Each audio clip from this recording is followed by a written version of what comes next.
بالله من الشيطان الرجيم ولا تنكحوا ما نكح آباؤكم من النساء إلا ما قد سلف إنه كان فاحشة ومقتا وساء سبيلا حرمت عليكم أمهاتكم وبناتكم وأخواتكم وعماتكم وخالاتكم وبنات الأخ وبنات الأخ وبنات الأخت وأمهاتكم اللاتي أرضعنكم وأخواتكم من الرضاعة وأمهات نسائكم وربائبكم اللاتي في حجوركم من نسائكم اللاتي دخلتم بهن وإن لم تكونوا دخلتم بهن فلا جناح عليكم وحلائل أبنائكم الذين من أصلابكم وأن تجمعوا بين الأختين إلا ما قد سلف إن الله كان غفورا رحيما والمحصنات من النساء إلا ما ملكت أيمانكم كتاب الله عليكم وأحل لكم ما وراء ذلكم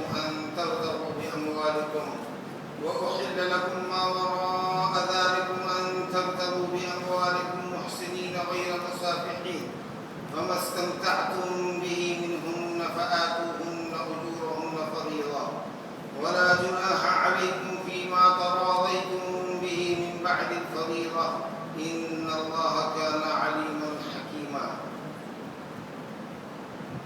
حاضرین،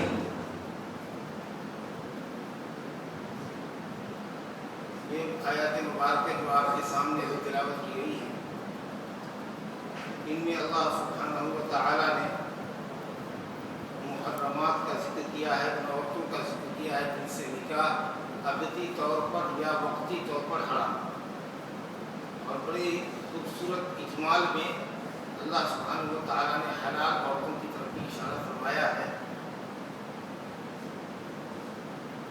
اللہ سبحانہ و تعالی فرماتا ہے وَلَا تَنكِحُوا مَا نَكَحَ آبَاؤُكُم مِّنَ النِّسَاءِ إِلَّا مَا قَدْ سَلَفَ،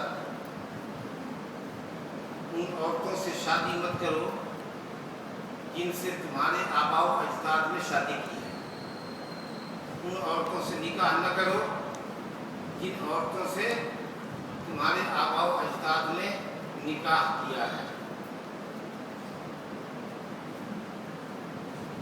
الا ما قد سلف، مگر جو کچھ کے پہلے ہو چکا،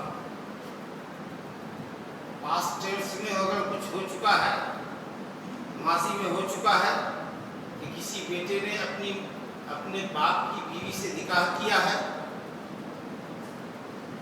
تو اللہ اس کو معاف کر دے گا۔ استثناء منقطع ہے، استثناء منقطع ہے، جو ہوا سو ہوا، اب نہیں ہونا اس آیت کے بعد۔ ابو قیس بن اسلم کا جب انتقال ہوا تو ان کے بیٹے نے ان کی بیوی کے پاس پیغام نکاح بھیجا، یعنی باپ کی منکوحہ کے پاس پیغام نکاح۔ وہ خاتون نبی صلی اللہ علیہ وسلم کے پاس آئی کہ میرے شوہر کا بیٹا مجھ سے شادی کرنا چاہتا ہے۔ آپ نے کہا جا گھر میں بیٹھ۔ اس کے بعد یہ آیت کریمہ اتری، آپ نے ابو قیس بن اسلم کے بیٹے کو بلا کر آیت سنائی، آج جو ماضی میں ہوا سو اب نہیں ہونے کا۔ جاہلیت میں یہ عام سی بات تھی کہ لوگ اپنے باپ کی منکوحہ سے شادی کر لیتے تھے،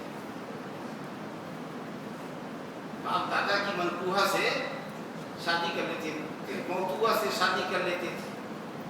اسلام میں حرام الا ما قد سلف، یہ ہو گیا وہ نکاح کے معنی عقد کی۔ قرآن مجید میں جہاں بھی نکاح کا لفظ آیا ہے وہ سب عقد کے معنی میں ایجاب و قبول کے۔ ایک جگہ مطلقہ ثلاثہ کے بیان میں آیا ہے فَإِن طَلَّقَهَا فَلَا تَحِلُّ لَهُ مِن بَعْدُ حَتَّى تَنكِحَ زَوْجًا غَيْرَهُ، جب عورت کو تیسری فائنل طلاق مل جائے تو وہ شوہر اول کے بعد اس وقت تک نہیں لوٹ سکتی جب تک کہ وہ اس کے علاوہ دوسرے شوہر سے نکاح نہ کر لے، یہاں پر نکاح وطی کے معنی میں، شادی کر کے وطی نہ کرا لے، جیسا کہ رفاع قرظی کی بیوی کے متعلق اس میں فرمایا تھا، اس کی شادی عبد الرحمن بن زبیر سے ہوئی تھی، لا حتی تذوقی عسیلتہ و یذوق عسیلتہ، جب تک لذت جماع سے آشنا نہیں ہوتی اس وقت تک تم شوہر اول کے لیے حلال نہیں ہوتے۔ تو نکاح کا اصل معنی آتا ہے عقد کرنا، ایجاب و قبول کے ذریعے جو نکاح انجام پاتا ہے اس کا نام ہے نکاح۔ ہاں قرینہ پایا جائے تو وطی کے معنی میں، کوئی شخص کہے، کوئی مرد کہے، بیوی والا کہے کہ نکاح امرأتی، میں نے اپنی بیوی سے نکاح کیا ہے، تو مطلب کا وطی کیا ہے، صحبت کیا ہے۔ اور اگر کوئی کہے کہ نکاح فلان ابنۃ فلان، فلاں نے فلاں کی بیٹی سے نکاح کیا ہے، تو اس کا مطلب عقد۔ اصل کہنا یہ چاہتا ہوں کہ بیٹے کے لیے باپ کی منقوہہ سے شادی جائز نہیں ہے۔ باپ نے نکاح پڑھایا ابھی اس مجلس میں، اور اسی مجلس میں یا مجلس سے اٹھنے کے بعد طلاق دے لیا، بیٹا کھڑا ہے وہیں پر، بیٹے نے کہا اچھا تو میں شادی کر لیتا ہوں، جائز ہے، کیونکہ باپ نکاح پڑھا چکا۔ گویا باپ کی منقوہہ بیٹے کے لیے حلال ہونے کے لیے یا اپنے حرام ہونے کے لیے باپ کا اس عورت سے صحبت کرنا شرط نہیں۔ اصل جو فائنڈنگ ہے وہ فائنڈنگ یہ کہ نکاح کا معنی ہے عقد۔ اگر باپ نے دادا نے کسی عورت سے عقد کر لیا اور صحبت جامعہ سے پہلے ہی اس کو طلاق پڑ گئی یا طلاق دے دی، تو بھی بیٹے کے لیے وہ عورت باپ کی منقوہہ مطلقہ حرام ہے۔ اللہ فرماتا ہے اس لیے بھی نہ کرو باپ کی بیوی سے، باپ کی منقوہہ سے، انہ کان فاحشۃ و مقتا و ساء سبیلا، یہ بہت بے حیائی ہے، شیم فل، مقتن نہایت ناپسندیدہ چیز ہے، عداوت اور نفرت کا ذریعہ ہے، ہیٹ فل ہے، وہ ساء سبیلا، اور نہایت بری راہ ہے جس پر کوئی انسان چلے۔ تین لفظ کے ذریعے اللہ رب العالمین نے اس عمل کی شناعت اور قباحت کو بیان فرمایا، کسی طریقے سے بھی یہ جائز ہے، اور عداوت بھی ہو جائے گی۔ اگر باپ کی منقوہہ سے بیٹے نے شادی کر لی تو باپ اور بیٹے کا اتنا مقدس رشتہ، جس میں بیٹے کو حکم ہوا ہے کہ باپ کے ساتھ احسان کرے، وہ اب یہ سمجھے گا کہ میری مطلقہ سے اس نے شادی کر لی، اور بیٹے کی مطلقہ سے اگر باپ شادی کر لے تو باپ کے لیے کوئی جگہ بیٹے کے دل میں عظمت کی نہیں رہتی ہے۔ یہ باپ بیٹے کا رشتہ اتنا مقدس ہے کہ اس رشتے کو پامال مت کرو، اس کا بھرم رکھو۔ باپ اور بیٹے میں دشمنی چھڑ جائے گی اگر دونوں ایک دوسرے کی منقوہہ سے شادی کرنے لگے۔ ساء سبیلا، یہ بہت بری راہ ہوگی جس پر تم چلو۔ تو ایک عورت حرام ہوئی جو ماں باپ دادا کی منقوہہ ہے۔ محرمات کی فہرست چل رہی ہے، رب العالمین نے فرمایا حرمت علیکم امہاتکم و بناتکم، چوتھے پارے کی آخری آیت ہے محرمات کے بیان میں۔ محرمات اصل میں یہاں پر کئی طرح کی بیان کی گئی ہے، یا محرمات کئی طرح کی ہوتی ہیں۔ ایک محرمات بالنسب ہوتی ہے جو ولادت کے رشتے سے حرام ہوتی ہے، پیدائشی رشتہ ہے ایک دوسرے سے ہمارا، اور بعض محرمات ہوتی ہیں جو سسرالی رشتے کی وجہ سے حرام ہوتا ہے، اس کو کہتے ہیں محرمات بالمصاہرہ۔ اور کچھ محرمات ایسی ہوتی ہیں جو رضاعت کے رشتے سے حرام ہوتی ہیں، دودھ کے رشتے سے۔ محرمات بالنسب جو ولادت کے رشتے سے ہو، محرمات بالمصاہرہ بالسحر، سسرالی رشتے سے، اگر ہڈی لگنا ہے تو سسرالی رشتے سے کی وجہ سے حرام ہوتی ہے۔ اور تیسری کچھ عورتیں ہوتی ہیں، تیسری قسم ان عورتوں کی ہوتی ہے جو محرمات بالرضاعت ہوتی ہیں، دودھ کے رشتے سے حرام ہوتی ہے۔ تو اللہ رب العالمین نے محرمات بالنسب کا ذکر فرمایا جو ولادت کے رشتے سے حرام ہے، فرمایا کہ تم پر تمہاری مائیں حرام ہیں، جن کے بطن سے تم پیدا ہوئے، اور وہ جن کے بطن سے پیدا ہوئی ہیں یعنی تمہاری نانی، والدہ کی ماں، پھر اس کی ماں، سیریز جتنی اوپر تک چلے جاؤ.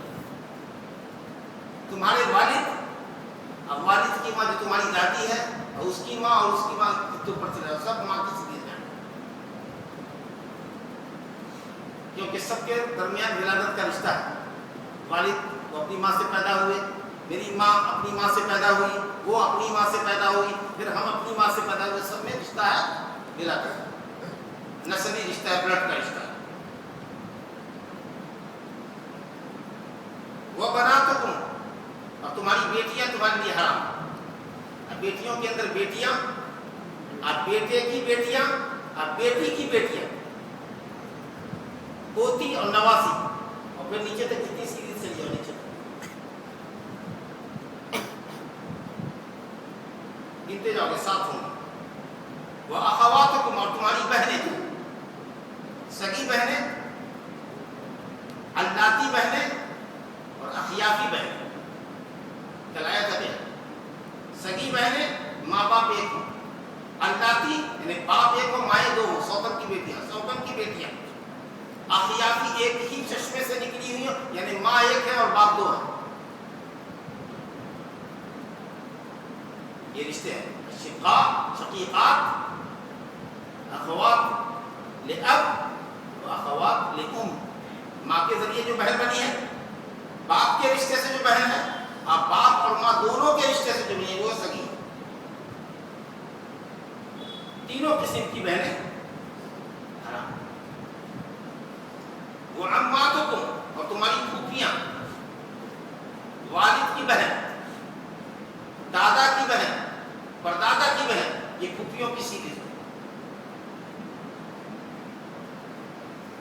وہ خالاتکم، اور تمہاری خالائیں، تمہاری ماں کی بہن، اب بہن سگی ہو یا سوتیلی ہو، جو بھی ہو، کوئی سلسلہ ہو، اور نانی کی بہن اوپر تک تیار ہو، وہ سب خالات کی سیریز. وہ بنات الاخی، اور بھائی کی بیٹیاں، سگا بھائی ہو یا سوتیلا ہو یا ماں جائی بھائی ہو، اس کی بیٹی، بھائی کی بیٹیاں، جن کے تم چچا ہو، سگا بھائی ہو یا باپ شریک بھائی ہو یا ماں شریک بھائی، ان کی بیٹی. اسی طرح وہ بنات الاخت، بہن کی بیٹیاں، ہاں جی جس کو کہتے ہیں بہن بیٹی. اب وہ بہن تمہاری سگی ہو، سوتیلی ہو، ماں جائی ہو، ان کی بیٹی وہ بنات. کتنی ہوئی کل بھائی؟ گنا آپ نے ہو گئی. امہاتکم، مائیں، بیٹیاں، بہنیں، پھوپھیاں، خالائیں، بھتیجیاں، بھانجیاں.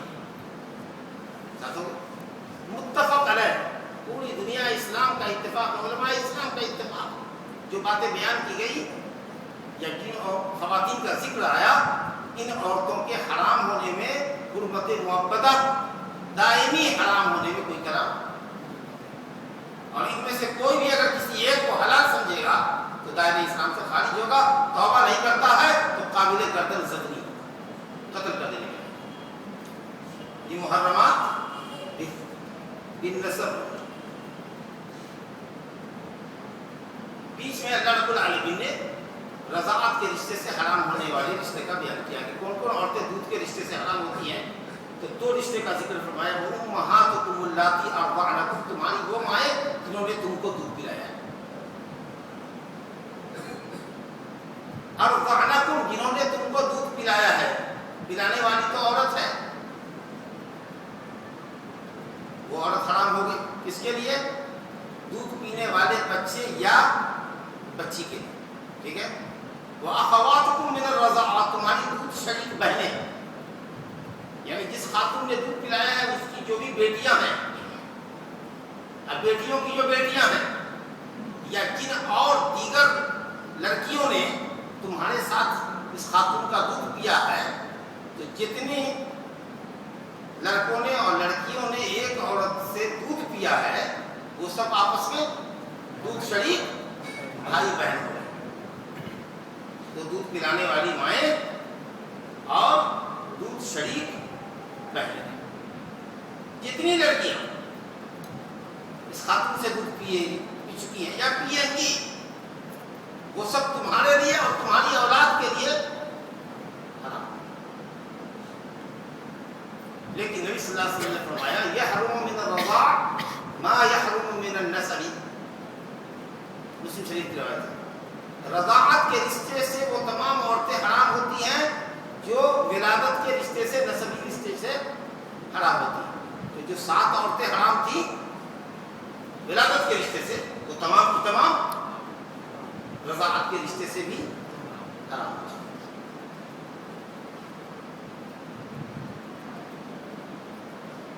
اب فقہا میں اختلاف اس بات کا ہے کہ کیا گھوٹ دودھ پلانے سے حرام ہوتا ہے؟ رشتہ رضاعت، حرمت کا رشتہ کتنا دودھ پینے سے ہوگا، کتنی مرتبہ کرے گا تب جا کر کے حرمت کا رشتہ؟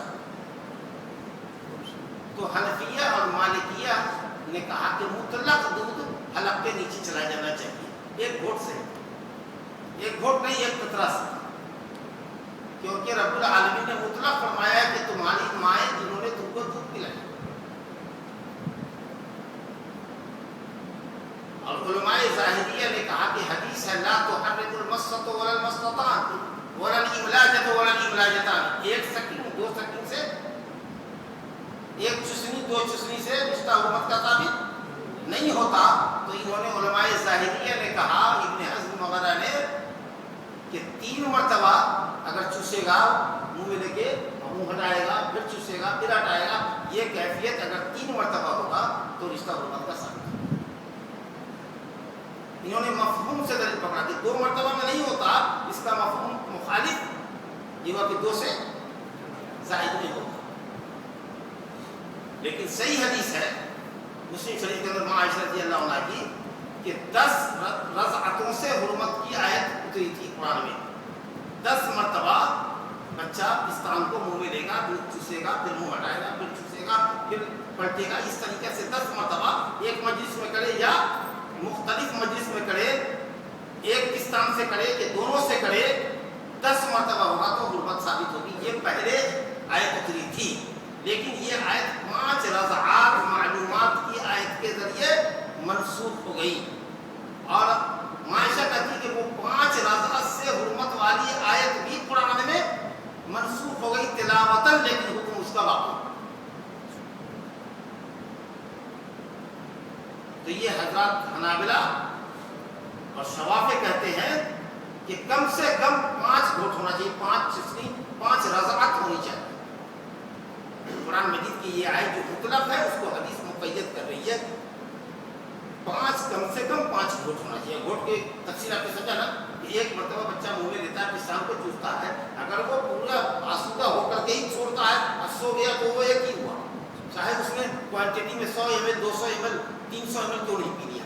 لیکن اگر مان لیجیے کہ 10 ml ہی پیا تھا یا 5 ml ہی پیا اور اس کے بعد منہ ہٹایا اور پھر پلٹا تو 2 ہو گیا، پھر ہٹایا پھر دوسرے پستان میں منہ لگایا تو 3 ہوا، پھر ہٹا کر کے دوسرے میں آیا۔ اس طریقے سے اگر ایک ہی مجلس میں 5 مرتبہ منہ لگاتا ہے چھوڑتا ہے وہ 5 مرتبہ چھوڑتا ہے۔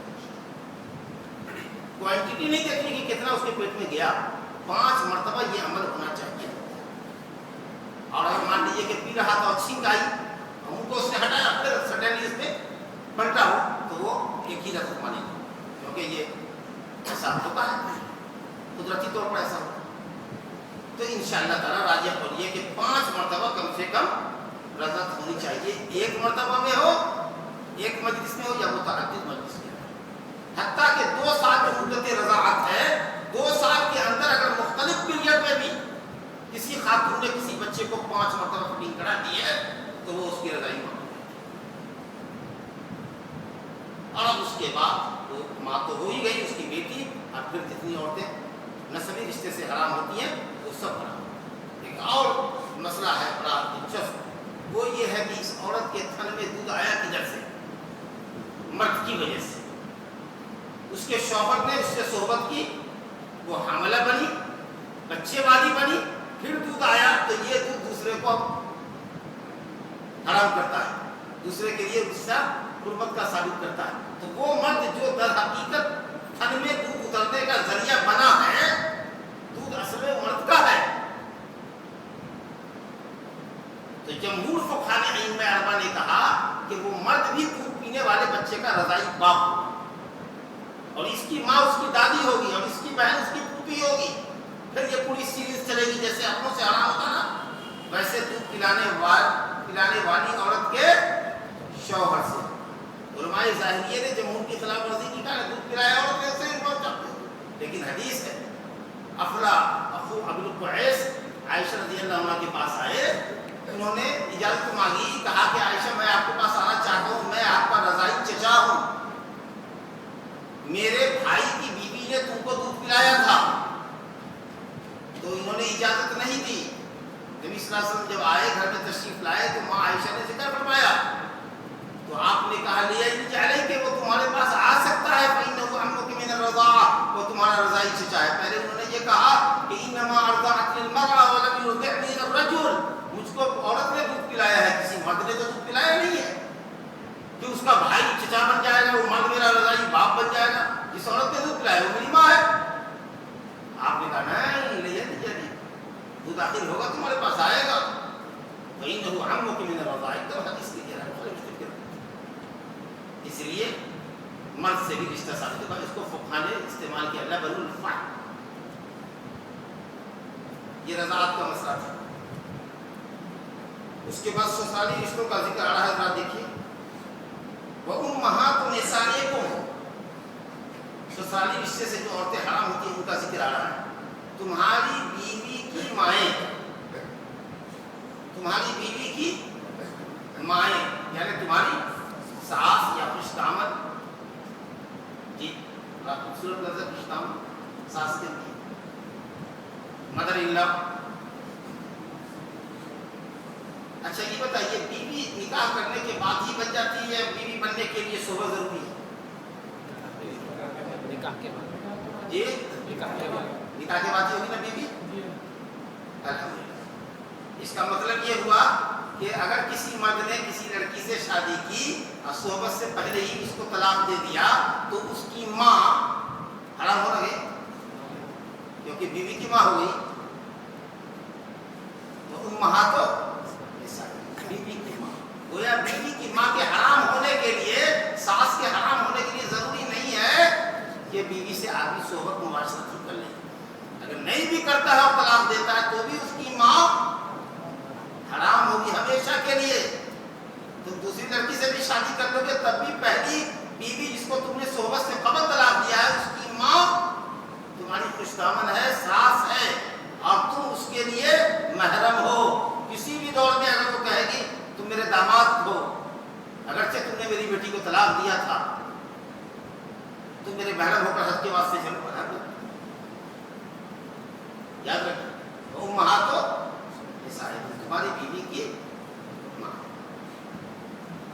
وَرَبَائِبُكُمُ اللَّاتِي فِي حُجُورِكُم مِّن نِّسَائِكُمُ اللَّاتِي دَخَلْتُم بِهِنَّ، اور تمہاری ربیبہ وہ لڑکی جو تمہاری گود میں پلی ہے، تمہاری بیوی کی بیٹی یا بیٹیاں، تمہاری بیوی کی بیٹیاں یعنی پہلے شوہر سے اگر اس کو بیٹی ہے وہ تمہاری زوجیت میں آئی ہے، جس کو آپ کہہ لیجیے اسٹیپ ڈاٹر،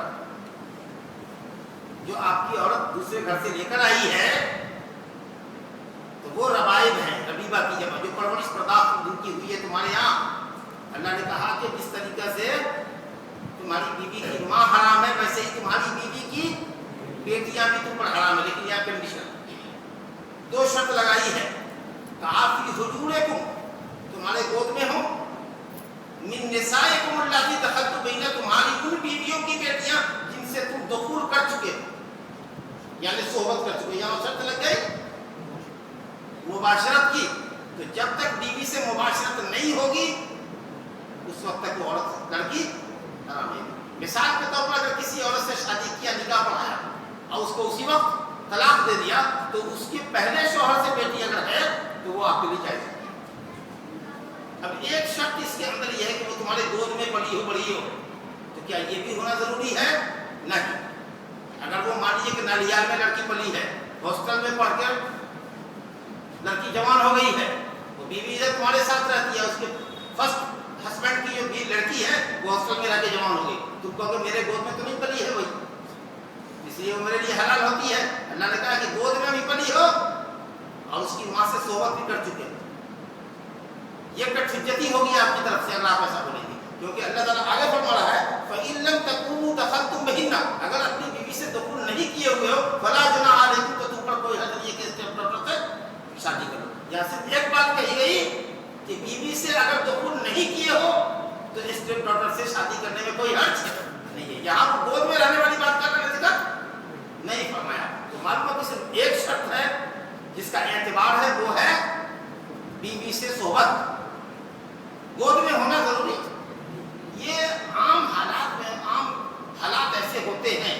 غالب احوال یہ ہے کہ عورت سے اگر آدمی شادی کرتا ہے دوسری شادی, اور اس کی پہلے گھر سے اولاد ہے, چھوٹی اولاد ہوتی ہے, تو عام طریقے سے عورتیں اپنے نئے شوہر کے پاس پہلے گھر کے بچوں کو لے کر آ جاتی ہیں, اور آپ بھی ازراہ ہمدردی بیوی کی محبت میں اور احسان اور رواداری کرتے ہوئے اس کے پہلے گھر کے بچے کو پالتے پوستے بڑا کرتے ہیں, اب وہ آپ کو اپنا بھی کہتے ہیں.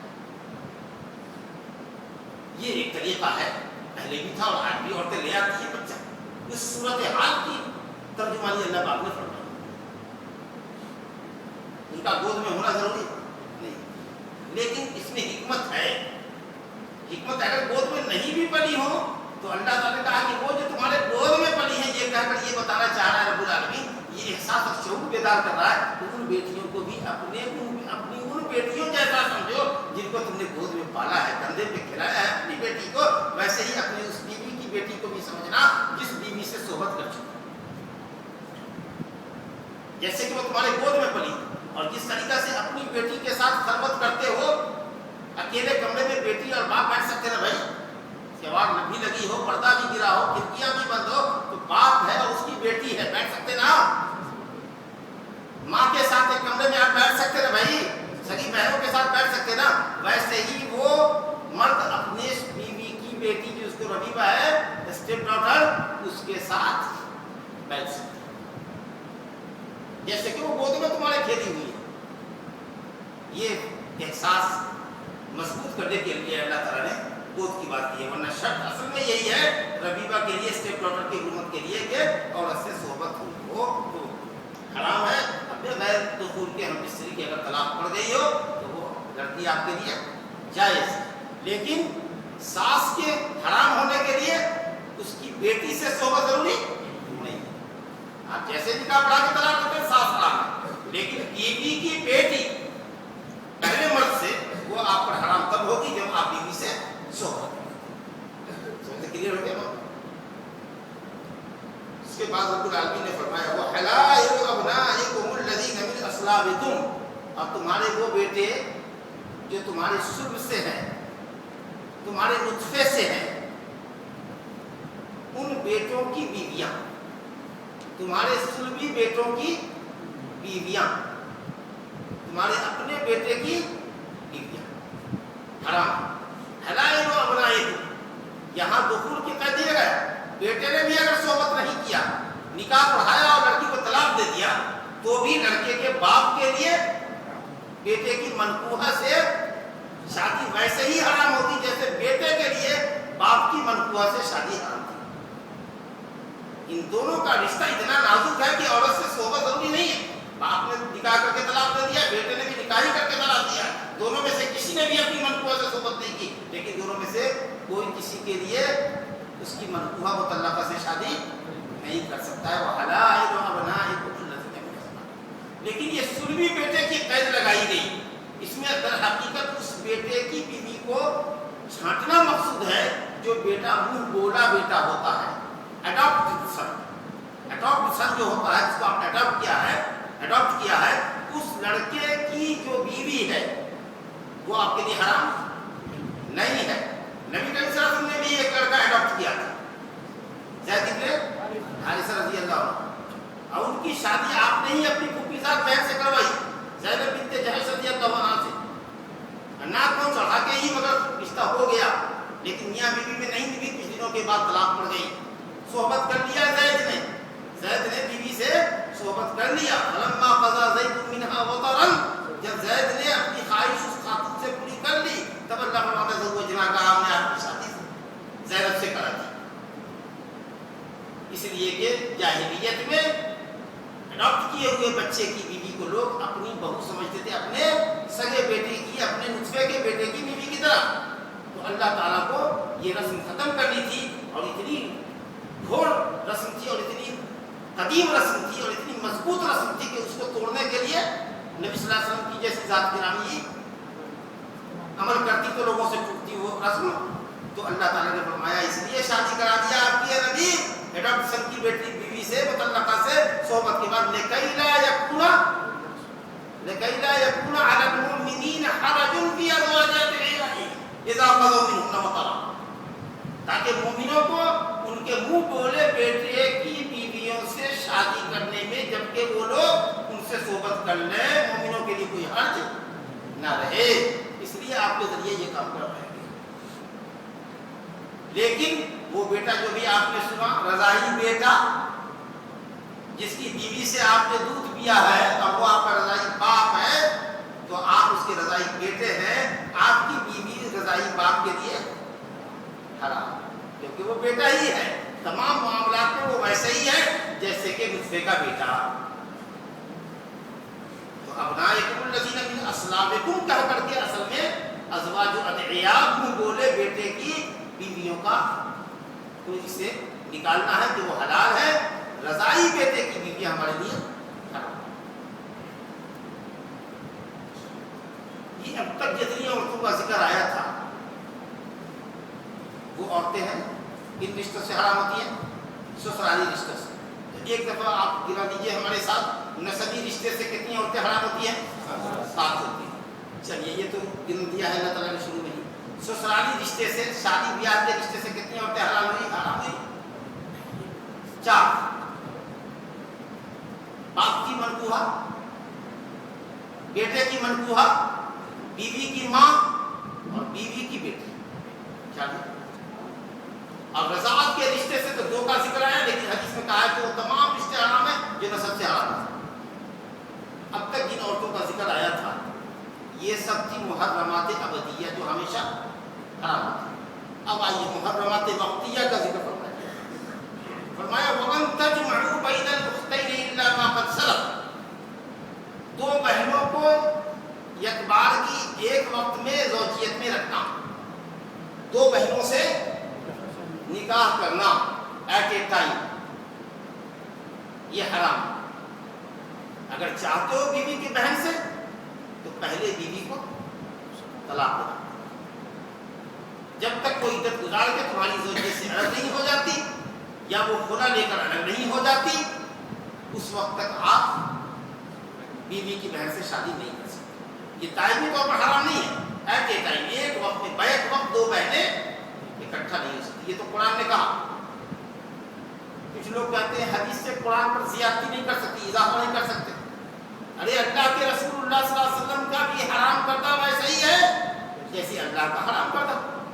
حدیث ہے مسلم شریف میں، حضرت ابو ہریرہ رضی اللہ عنہ سے روایت ہے، لا یجمع بین المرأة وعمتها وبین المرأة وخالتها، بیوی اور اس کی پھوپھی اور بیوی اور اس کی خالہ ایٹ اے ٹائم ایک آدمی کی زوجیت میں رہ سکتی. حدیث ہے اور حدیث مشہور اور متواتر نہیں ہے، خبر واحد ہے.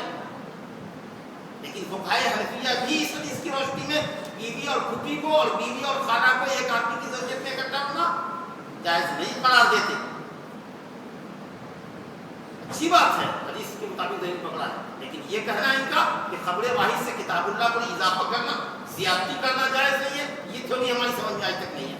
جب حدیث حدیث ہے اور صحیح حدیث ہے تو قرآن اور حدیث میں فرق جو کرتے ہو، یہ بھی اللہ کا کلام، وہ بھی اللہ کا کلام. یہ متعبد کی تلاوت ہے، اس کی تلاوت عبادت ہے. حدیث کی تلاوت، حدیث کا پڑھنا عبادت، یعنی اس کے لفظ پر تسنے کی نہیں ہے. ورنہ ما ينطق عن الهوى وما ينطق عن الهوى ان هو الا وحي يوحى، حدیث بھی وحی ہے الہی ہے. اگر حدیث صحیح ہے تو نبی صلی اللہ علیہ وسلم فرمایا الا انما حرم رسول اللہ مثل ما حرم اللہ. نبی صلی اللہ علیہ وسلم کا حلال کردہ اور حرام کردہ ایسے ہی ہے جیسے کہ اللہ سبحانہ و تعالیٰ کا حلال اور حرام کردہ. تو یہ 3 عورتیں ایک ساتھ، 2 بہنیں، بہن اور اس کی خالہ، بیوی اور اس کی خالہ اور بیوی اور اس کی پھوپھی ایک ساتھ زوجیت میں نہیں آ سکتی. اگر بیوی کی خالہ سے شادی کرنا، بیوی کو عقد کرنا. الحمدللہ بات سمجھ میں آئی.